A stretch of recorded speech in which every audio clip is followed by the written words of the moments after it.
सद्गुणी स्त्री. नीतिसूत्रे अध्याय 31 वचन 10 ते 31. सद्गुणी स्त्री कोणाला प्राप्त होते? तिचे मोल मोत्यांहून अधिक आहे. तिच्या पतीचे मन तिच्यावर भरोसा ठेवते. त्याला संपत्तीची वाण पडत नाही. ती आमरण त्याचे हित करते, अहित करीत नाही. ती लोकर व ताग खटपटीने मिळवते आणि आनंदाने आपल्या हातांनी काम करते. ती व्यापारी गलबतांसारखी आहे.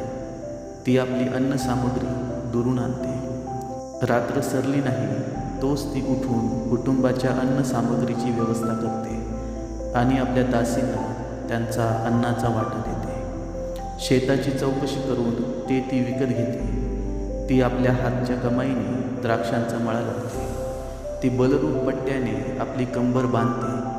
ती आपले बाहू नेटाने कामाला लावते. आपला उद्योग फायदेशीर आहे हे तिला कळते. तिचा दिवा रात्रीस मालवत नाही.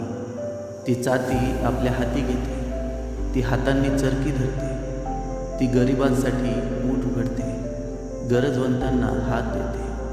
आपल्या कुटुंबासाठी तिला बर्फाचे भय वाटत नाही, कारण तिचे सर्व कुटुंब किरमिजी बनात पांघरलेले असते.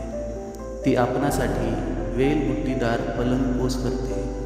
तिचे वस्त्र तलम तागाचे व जांभळे आहे. तिचा पती वेशी देशाच्या वडील मंडळीत बसला असता तेव्हाच ओळखता येतो. ती तागाची वस्त्रे करून विकते.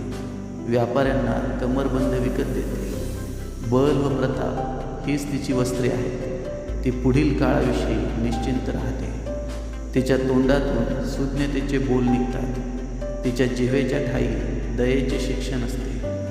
ती आपल्या कुटुंबाच्या आचार विचारांकडे लक्ष देते. ती आळशी बसून अन्न खात नाही. तिची मुले उठून तिला धन्य म्हणतात. तिचा नवराही उठून तिची प्रशंसा करून म्हणतो. बहुत स्त्रियांनी सद्गुण दाखवले आहेत, पण तू त्या सर्वांहून वरचढ आहेस. सौंदर्य फुलवणारे आहे व लावण्य व्यर्थ आहे. परमेश्वराचे भय बाळगणाऱ्या स्त्रीची प्रशंसा होते. तिच्या हातांचे श्रमफल तिला लाभू द्या. तिच्या कृत्यांनी भरवेशी तिची प्रशंसा हो.